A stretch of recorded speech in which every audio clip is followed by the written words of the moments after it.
Welcome to the Zero Breach Zone, the ultimate podcast dedicated to safeguarding K-12 schools from cyber threats and beyond. I'm Andy. And I'm Phil, your co-host guiding you through the intersection of cybersecurity and education. Each episode, Phil and I will dive into conversations that matter, breaking down the latest cybersecurity challenges that schools face. And we're not doing it alone. We'll be bringing some experts in the field from the EdTech world and beyond for interviews, getting their take on the most pressing issues. Plus, every episode will wrap up with a recurring segment, The Parting Tool, where we'll share a top tip or tool that you can start using immediately to stay ahead of breaches, phishing, and everything in between. So, welcome to the show. We're thrilled to have you here with us. Let's not just listen, but let's take some action. Connect with us on LinkedIn and other socials and join the conversation. Together, we can build a strong community dedicated to protecting our schools. Welcome back, everybody, to the Zero Breach Zone. We're happy to have you here. We're happy that you joined us back again today for another exciting episode. Not as exciting as some of our other ones because it's just Andy and I, but we will do our best to make it exciting. Oh, by the way, Andy, do you want to say hi? Hello, it's me. Hey. All right, great. Yeah, this is going to date the podcast a little bit only because I want to say Happy New Year to you, Andy. Happy New Year to you as well, Phil. Yeah, it's a really good Happy New Year because one of the best teams here in Chicago finally won. After 10 losses, they won an excellent one. For those of you who don't know, I'm a huge Bears fan. And I'm a huge Packers fan. Yeah, that's what I was just going to say. And he's a Packers fan. So finally, we got one up on the Packers. It's been a long, long time coming. That'll also date this episode too, I'm sure. But we'll see what happens this time next year. We'll see where we're at. But so New Year's means New Year's resolutions. What do you think, Andy? Do you have any ones? And you could just say a regular one, or you could do a regular one and a cyber resolution, maybe. I don't know. What do you think? Yeah, after I've done healthy resolutions for several years in a row, and I had a good streak going.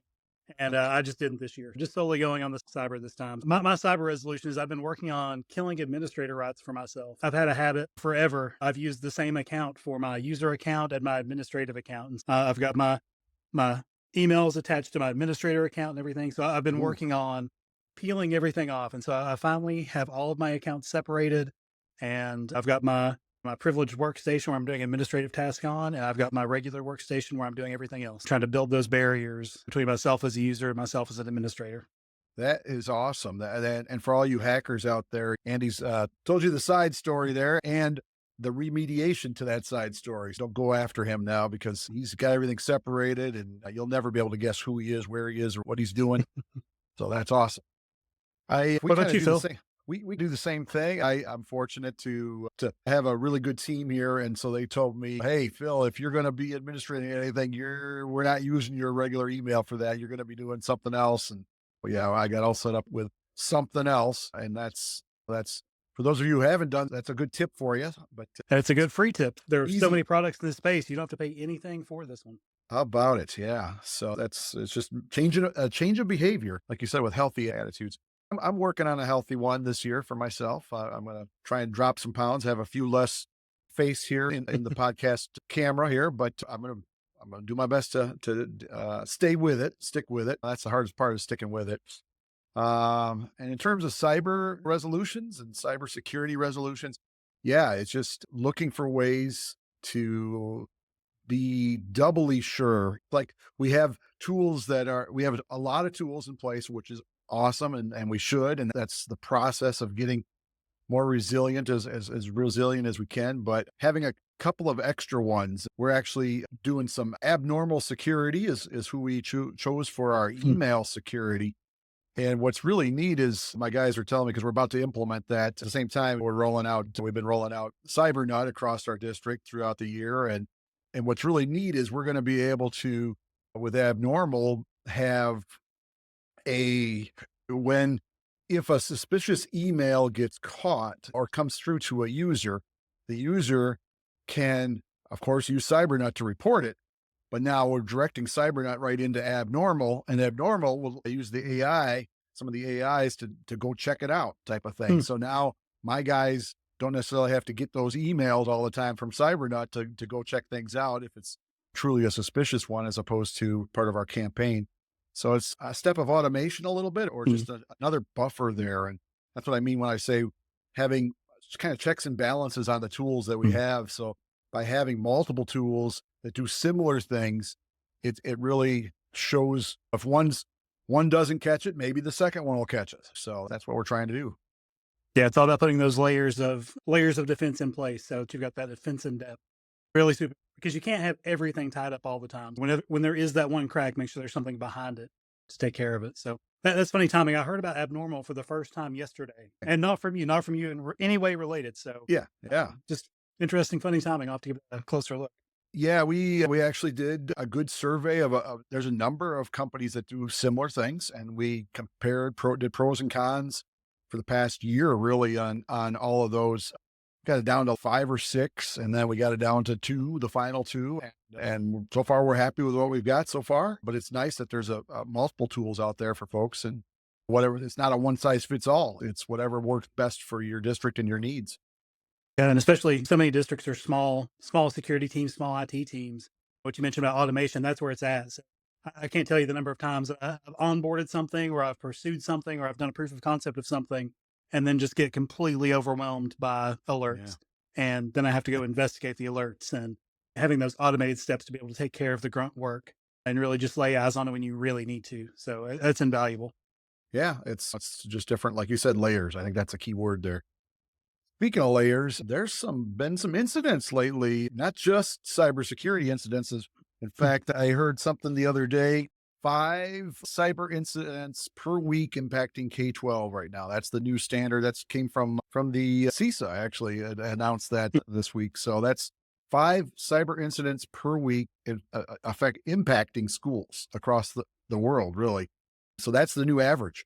That's the new normal. I don't know, but one of those cyber incidences took place with an SIS system.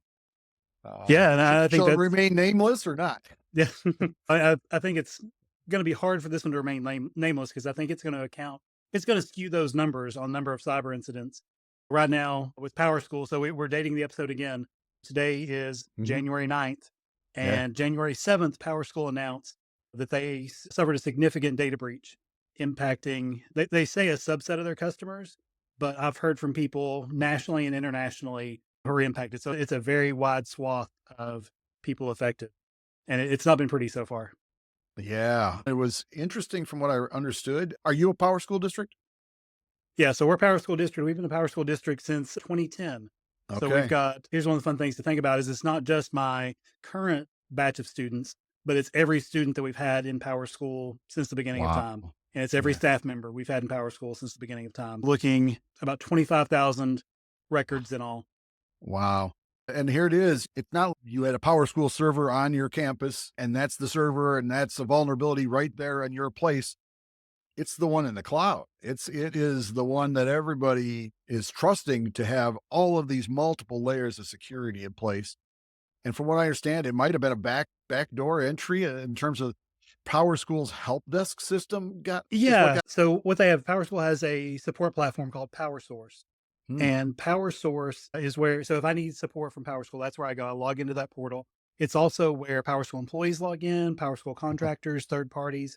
Yeah. And it was a PowerSchool employee or third party contractor whose credentials were compromised, and bad actor logged in using those credentials. Again, another plug for if you don't use MFA, use MFA. This is going to be my new cautionary tale for Hmm. things that could have been prevented with That's a MFA. So resolution right there.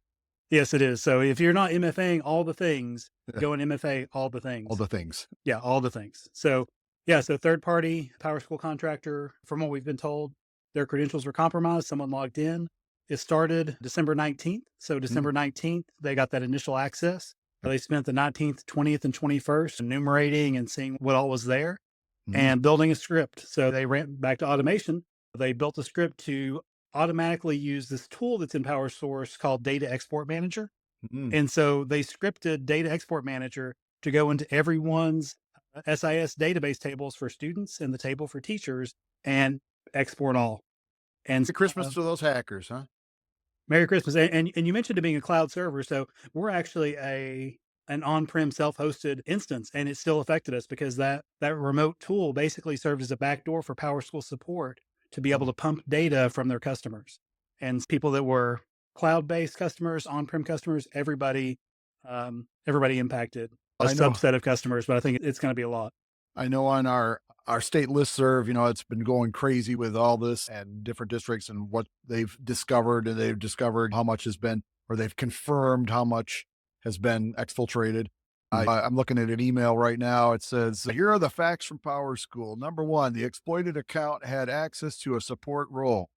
Number two, that support role had back-in access to any PS account that had maintenance mode turned on. Mm-hmm. Number three, all hosted accounts had maintenance turned on by default. Mm-hmm. Number four, many on-prem servers had maintenance turned on. And number five, the pull was done by a script, just like you said. Yeah, and what you mentioned about that remote access, it's important to note that PowerSchool has turned off that remote access for cloud customers, but they have not for on-prem customers. So if you're an on-prem self-hosted PowerSchool customer, you have to manually go in and make that change. There's not a lot of remediations on the customer side that we've been informed of yet, but that's one thing that we can do to help lock things up for next time. I read in part of our listservs, they were talking about firewalls and the fact that firewall was a part of this incident, getting through that firewall, and that fact that they didn't have an international country blocked. I'm going to keep that remain nameless, but when it was discovered what country that was, everybody started looking at their own firewalls. Hey, do we have that country blocked here in the United States anyway? Yeah. And that's one too. So I've seen back to PowerSchool hasn't released a lot of information yet. And so what I'm seeing and gathering is piecemeal from Reddit, Bleeping Computer, just a bunch of different sources.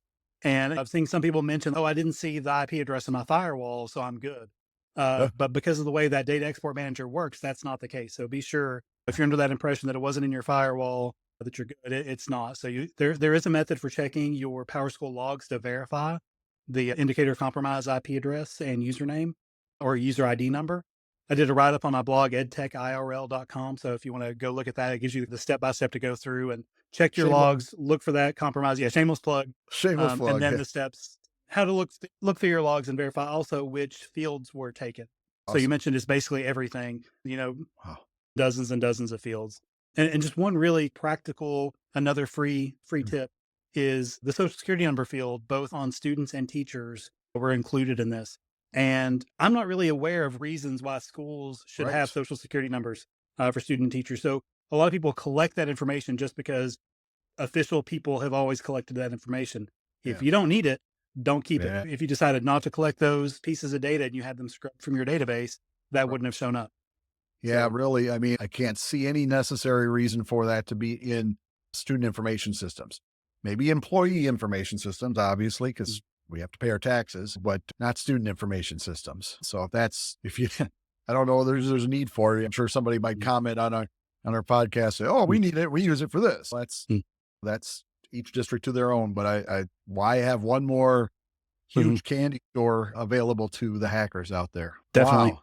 Thank you for posting that on your blog as well. Tips and ways for people to be able to see what's going on and how to avoid that in the future. I'm sure PowerSchool is learning a ton, and I'm hoping that maybe they'll share what they've learned as being a major EdTech player out there. I'm hoping they'll share with the other EdTech companies that are out there so that they can, we talk so much on this show about what we can do here at the school district to protect our students and staff, but our vendors need to do the same on their end, and they need to share information on that as well, because I heard the entire state of North Carolina might be affected because they chose PowerSchool as their SIS, and I think Alabama was one of them too. And don't get me wrong. Unfortunately for North Carolina just is in the process of migrating statewide to Infinite Campus. So they just barely missed being not impacted by just a few months. Yeah. So we're an Infinite Campus district ourselves. And so that's what I was going to say is, anybody that's watching our podcast right now, we're not trying to bash PowerSchool. They're an excellent system. I was a PowerSchool in a former district, a user back when PowerSchool was owned by Apple. It used to be an Apple product. It used to be Power Teacher and Power Grade before it even became an SIS. And then when it became, Apple turned it into an SIS, and then they sold it. They decided they didn't want to be in the SIS business. But so it's been around. It's a trusted standard when you look at I could say the big three are out there. There's big three or four that are SIS systems that are out there that are Yeah. tremendous and have always been good and always had good practices and great products. So I don't want to bash PowerSchool. Yeah. It's unfortunate this happened to them. It just shows how much we all need to be vigilant and Mhm. looking for the holes, and then maybe doing some tabletops and what ifs and just some practical scenarios to go through before it happens. And we've talked about that in previous episodes too, the importance of that. Yes. You So, mentioned tabletops. Tabletops can be daunting because there are a lot of moving pieces, a lot of yeah. people involved. This would be a really easy way to get to kind of training wheels tabletop to do a scenario like this where it wasn't your system, Yeah. but it was your data. So even though it was a PowerSchool issue, PowerSchool systems compromised, we're still responsible for that data. When this happens, we are still responsible for notifying affected stakeholders, notifying cyber insurance. A lot of pieces that are involved in that incident response plan are still impacted by this. It'd be a good way to get the right people in the room, to make a list of who you contact, what order you do things, who's responsible for communication, what kind of timeline communication comes out, all those kinds of things. Tabletop can be daunting. It doesn't have to be a big, oh no, we've been ransomware, and we have to figure out all these different things. It could be something, a really small, isolated scenario like this, that you can still walk through some of those steps to get started. One of our state technology centers that gives a lot of services to school districts and helps with things. They put out a sample letter when you talk about communications. What's that Mhm. sample letter look like? We're a state where we have to have data privacy agreements with any company that we share data with. Anything I always say, if we're sharing anything more than a student's first name, we need a what we call it a SOPA agreement, Student Online Personal Protection Act. Mhm. I think we've talked about that in the past episodes as well. But they put out like a sample letter, and then school district really close to me, they shared their letter that they put out to their folks yesterday. But really, the sample letter was more of a template. This letter was a real letter. A lot of Mhm. districts, I'm sure, are just changing the name of the district and putting the rest of the information in. Yeah. On that data privacy agreement front too, I know that in Tennessee, the agreement that most districts here have been sharing, PowerSchool didn't live up to their data breach notification timeline as agreed to in that data privacy agreement. I'm not sure what's come of that or if anything will Sure. come of that, but I know I've started to hear people talk about, we didn't get notified until this date. What about Mhm. our agreement? Yeah, really. That causes people to go back and look at those terms of service Mhm. and terms of agreements. Yeah.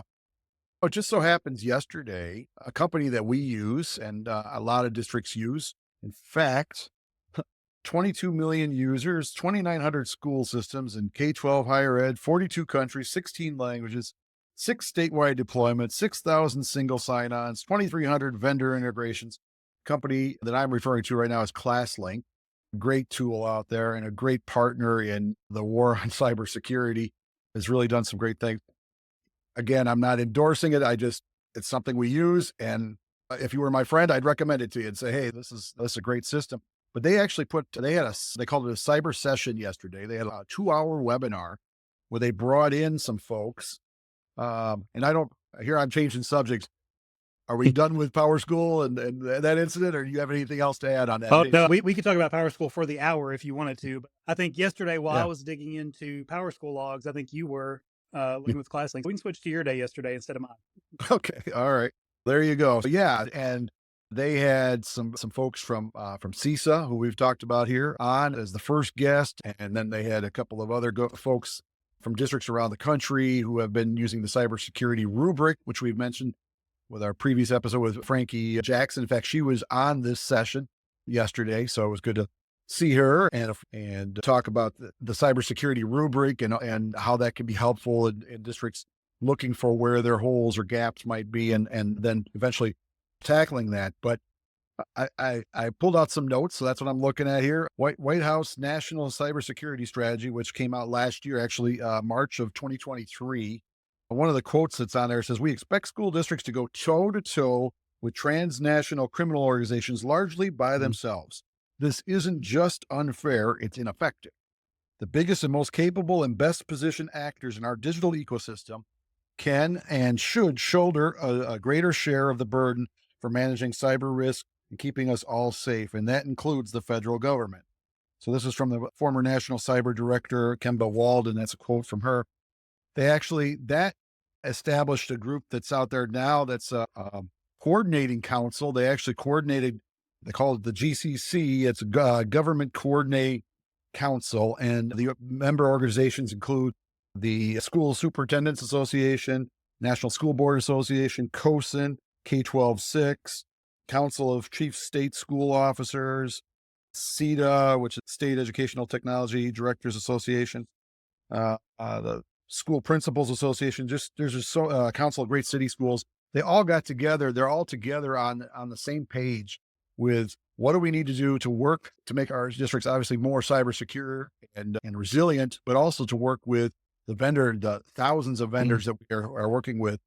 And they put together an actionable guideline, which you can get on the CISA site, talking about digital infrastructure being defensible and resilient.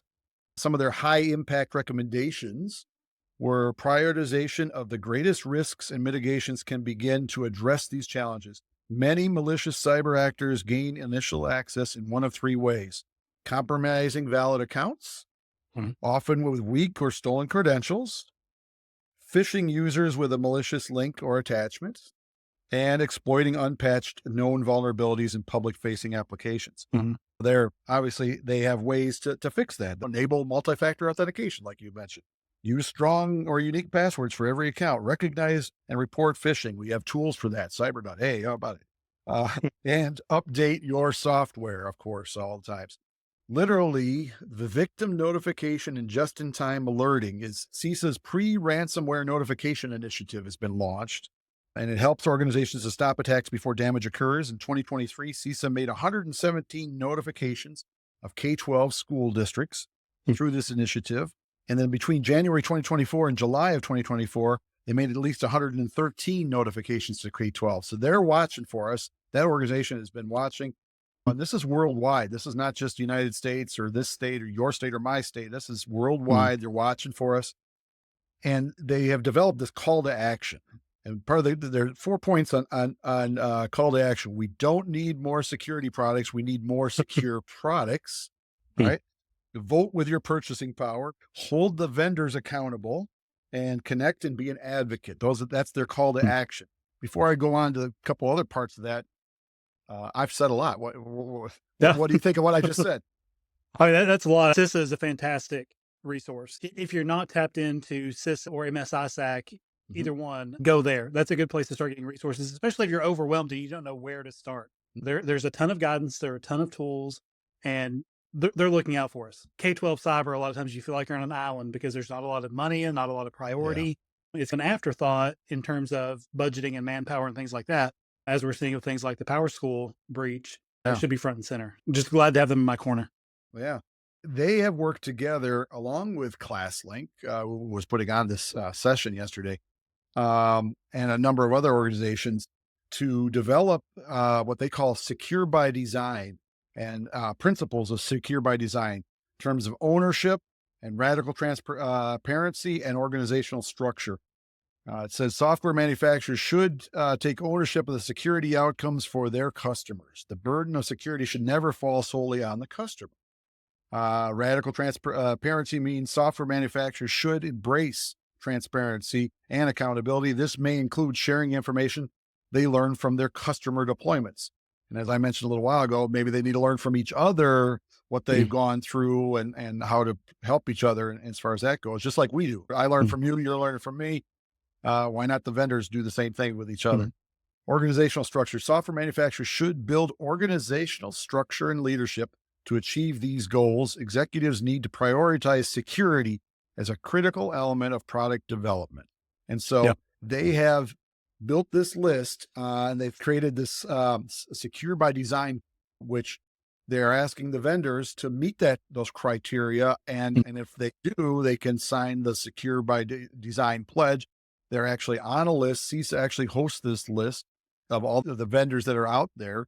Surprisingly enough, so far, no SIS companies have signed the pledge to be secure by design so far. And that was noted yesterday in the session, but that doesn't mean it can't happen. And it's something that they should work towards, just like we are working towards our resilience. And there you go. That's great. Go ahead. And I don't want to feel sorry for vendors, but it's the same thing for especially smaller startups where security is a cost center for everybody. Yeah. But especially if you're trying to get your minimum viable product out, you're trying to make an impact, you're trying to show what you've got. security isn't the first thing you're thinking about. You're not thinking about, can I sink money into making this more secure, unless there are incentives.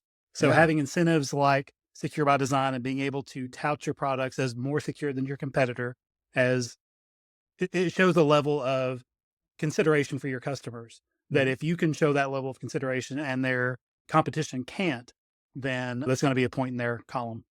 Okay.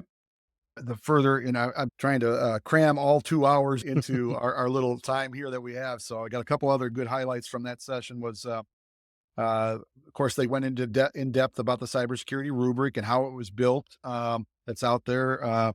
They actually gave a free exam code until March 31st, which I think Frankie mentioned Mhm. in her episode. But CRE for me, C, letter R, letter E, number four, me is the code, the coupon code, and you can save $99, which brings it to zero. And you can take the CCRE exam, which is the cybersecurity rubric evaluator exam. So you can not only learn how to see the rubric there and how to work with the rubric, but then be an evaluator of how well your Mhm. district is doing as on the rubric, as well as other districts, and that can go hand in hand. And I've heard they mentioned they had a couple districts on yesterday that have been working through the cybersecurity rubric, Mm. and they also mentioned that several of the members of their tech team have gone through and done the exams, whether Mm. they're on the if they're on the SIS team or for a school district, or if they're on the boxes and wires team, the infrastructure team, or Mm. the device team.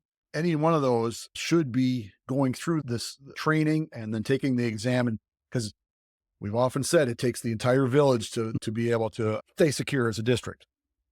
Yeah, and I keep mentioning things about security practitioners in K-12 being overwhelmed. And that rubric is a really good way for when you're overwhelmed and you don't know where to start. That rubric is a great place to start. It's called a framework for a reason. It's giving you those scaffolds, that guardrail, that whole method of looking at things. So it's a really fantastic tool. So even if you don't do the certification, which with our CCRE for me coupon, there's no reason not to, but that rubric is a great place to start. Yeah, great. They in the session they also announced a couple of updates to the ClassLink product. They have an enhanced security center now. They're actually rebuilt that and made it look good and made it more user friendly. They talked about that. You can find that on ClassLink's website. But then the other thing they announced, which I thought was big news, is they are adding advanced threat detection. So if you are a ClassLink customer already, you now have the ability to have advanced threat detection, which includes login information different from normal, three or more failed logins, logins from suspicious IPs, impossible travel, login at uncommon times, password recovery attempts, and different logins from the same IP. So a lot of times districts have to pay extra. I know we pay extra. We have Mm. a really good company that we use to watch our back 24/7. But if you're a ClassLink customer, believe it or not, they are throwing this in for free, which everybody they got huge applause yesterday because wow. And that goes to show the commitment that ClassLink has made to Mm. cybersecurity and the importance of it. Obviously, ClassLink is a single sign-on Mm. identity automation platform. So they hold a lot of the keys to Mhm. a lot of the digital resources that we use. They enable the pass-through. They have a really good tool called Data Guard, which actually Mhm. anonymizes all the data going back and forth between your district and those vendors. So they've done so much for that. But for them to add this next step, this next layer that often costs a lot of money for other companies to do is huge. Yeah, that's really true. Yeah, and you hit it right on the head earlier. We're not sponsored by ClassLink. We don't have any kind of No, vested interest in ClassLink. nope. But if I'm going to talk to people about, I'm going to pick some like 3 or 4 core products for a school district. ClassLink is always going to be one of those core products. Yeah. Yeah, that's what we've learned. I love one of the reasons I went to it was not so much the security side, but more of the analytics to learn that the apps that we are choosing and the vendors that we're Mm. choosing to do business with, that we're actually getting our bang for our buck on that too. So it does that too, it does a lot of things. It's pretty powerful system out there. Barrage Akian, who is the CEO, he's got a heart of gold. Hopefully we'll get him on the show here sometime to hear his vision for it. But he's the guy that says basically, hey, we're not going to charge the districts for this because this is too important. This is too valuable. And it's something we should be doing. So in a way, he's stewarding that and because he sees the mission and applause to Barrage and Mhm. the ClassLink team. Again, where you and I are not getting any dollars or anything like Right. that to sell ClassLink. It's just is a product that works and does a really good job, and then also has the school districts and the safety and security of our students at the forefront of their minds. Yeah. All right. So that was an excellent thing. I think you had to register in order to see the transcript of the recording of it, but there'll be a lot of details of what transpired during that cyber session that they have. They have it a couple of times a year. Carl Hooker was one of what was the host, grand host for it all, and brought them all in, and it was good. So there'll be more, and tap into it. You don't have to be a ClassLink customer to join it, but there's a lot of great information on Okay. it, and I would recommend it the next time it comes around. Great. So what's going to happen coming up here really soon? And Phil, not to date our episode anymore, but next week I'm going to a conference for the first time called FETC. And I have had people from my district go to FETC many, many times in the past, and they've always come back saying phenomenal things, but I've somehow managed to never go. So I'm going to go for the first time this year, and I'm curious what to expect. so FETC, for our listeners, I know what it stands for. Do you know what it stands for? I know what it used to stand for. It used to What it- stand for the Florida Educational Technology. Yeah, conference. What's it stand for now? It stands for the Future of Educational Technology Conference now, because they want to be more global, and they were also looking at different times to be not just in Florida, but other places. They've been to other places already, and it just happens to be in Florida right now, this next week. I think it's in Florida next year as well, but they may be somewhere else in the country, because we're always looking at the future of EdTech. We'll definitely be doing that here. I'm also going to be there. We are actually going to be recording some episodes live and in person with some special guests next week. Those will be future episodes down the road here, but we're excited to be able to do that in person live from the FETC exhibitor floor. Actually, I was looking at the map on their floor plans, and we are located in the press room right next to the cybersecurity pavilion. They actually have a cybersecurity pavilion where a number of cybersecurity product vendors are going to actually be there in there. CISA is actually going to be in there. They're actually going to have, CISA has a booth there. So some members from CISA will be there. So if you're, obviously this is going to come out after the fact, after FETC, unfortunately, but hopefully you had a chance to gather some really good cybersecurity tools and tricks. And if you're there, hopefully you got a chance to meet Andy and myself. We'll be there. I'll probably be wearing my new favorite shirt here down there. But what are you looking forward to at FETC? I don't get a lot of chances to get out of my cave and talk to people. I went several years without going to any conferences at all. So I've been to a few in the past couple of years. I just really like the social aspect of getting out. I don't love like starting conversations with vendors and getting the sales pitch and all that. Yeah. But I do making connections with people. When we do find someone, whether it's a vendor or another school technician, someone in that role, just meeting people in the same hat, does similar jobs, and just commiserate and come up with ideas for things where you may have thought of how to solve a problem that I have, and vice versa. I just love that connection. Love being able to like get with my people. It's always a great experience to get with your people. I managed to wrangle up the chairperson for the entire event. Her name's Jennifer Womble, a phenomenal person. Talk about it, a huge advocate for education as a whole, EdTech in particular. She's phenomenal. So we're getting her on the show. So she'll be on the show. You all get a chance to see the wonderful person she is coming up here. But in fact, she helped us get into the press room to be able to do our podcast. So I'm excited about that. We're going to see her, and she puts on a phenomenal show every year. She's got amazing keynote speakers. A guy, Kawasaki, who is, I think, the 10th or 11th employee at Apple Computers back in the day. So he's been around for a long time. He's one of the founders, I think, and creators of Canva, which is a huge tool that everybody uses around the world now. So he's one of the keynote speakers. They close the conference with a really neat show, and there'll be four speakers on that. Adam Bello, Leslie Fisher, Adam File.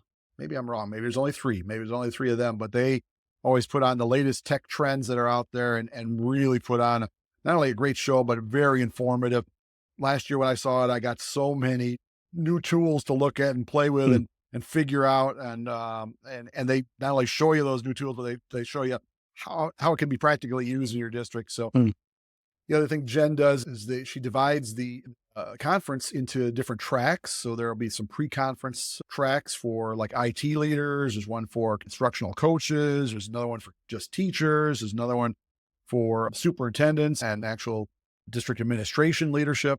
And those are all run by some of the best leaders in the country right now. And I'm going to be part of a huge panel on the summit, which is on Tuesday. I'm doing that. And then I'm doing a couple other sessions speaking at and presenting on. I'll be doing a session on student data privacy. And of course, some of the stuff that I'm working on with my doctorate as well, which is AR and VR. We'll be doing a presentation on that. And of course, the buzzword of the 21st century, AI. There'll be plenty of workshops on that. And I'm on 2 or 3 of those myself. But yeah, there's just lots to learn, lots to see, and they cram it in and all in 4 or 5 days, and that's it. So I'm excited for you to be there because you get the big picture of everything. But when you go, I think you might be a regular attendee after you've been through that. So I'm stoked. And my other favorite part probably of going to things like this is not necessarily the conference, but coming back. When you leave somewhere like that and you just leave with like vision vomit of so many things going on. We could do this. We could do this. This is just overwhelming a little bit, but I love that feeling of coming back. You can do anything. And that's probably my favorite part.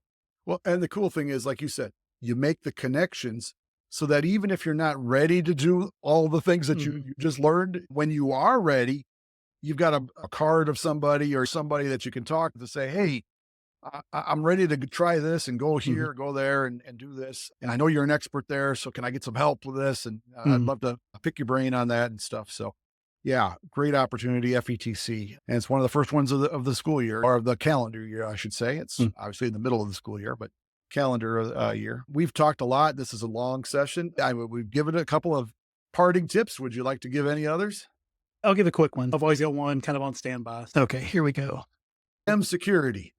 Yes. So TCM is a company that I've purchased services from before. They are a consulting company and an education company and a penetration testing company. But the part that I'm most interested in is they also do a lot of educational materials. So they got their start as a YouTube channel. TCM stands for the Cyber Mentor. So if you look up the Cyber Mentor on YouTube, he has a ton of content. And as that grew, they funneled into the business, and they offer certifications, but along with the certifications, they have courses. And so they do a kind of a subscription model where you can pay a certain amount a month and have access to the entire platform. But my favorite part that makes them the parting tip of the day is they have some free courses that they released, I believe, in October. And I don't know about you, but our IT staff, we have a lot of trouble with retention seasonally sometimes, especially with technicians. And one of the courses on their free tier is this practical help desk course. And if you have young people who are just coming in, or we've even used this with interns who are working with us from college, or even some of our high school students. Yeah. It's a way that you can drop them into a course that teaches them about things that you do in a help desk, from soft skills to technical skills, just a holistic view. A couple other noteworthy ones. I mentioned soft skills. They have a soft skills for the job market. All right. That is fantastic. I see SOC 101 there too, I saw.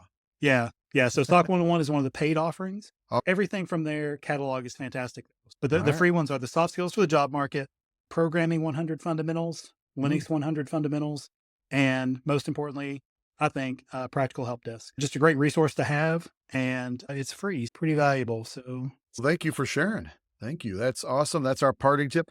Folks, we've crammed a lot into this episode, so we hope you enjoyed it, and hopefully you got some good information as always.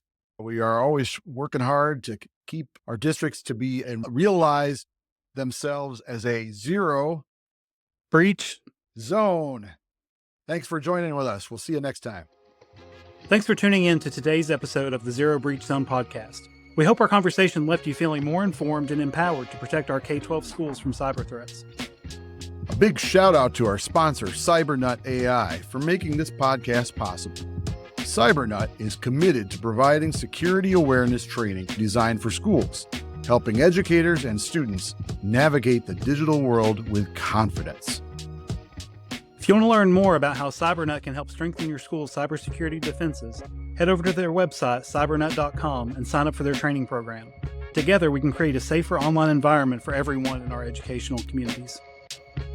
And don't forget to hit the subscribe button. Connect with us on LinkedIn to join the conversation and help us build a strong community around cybersecurity and education.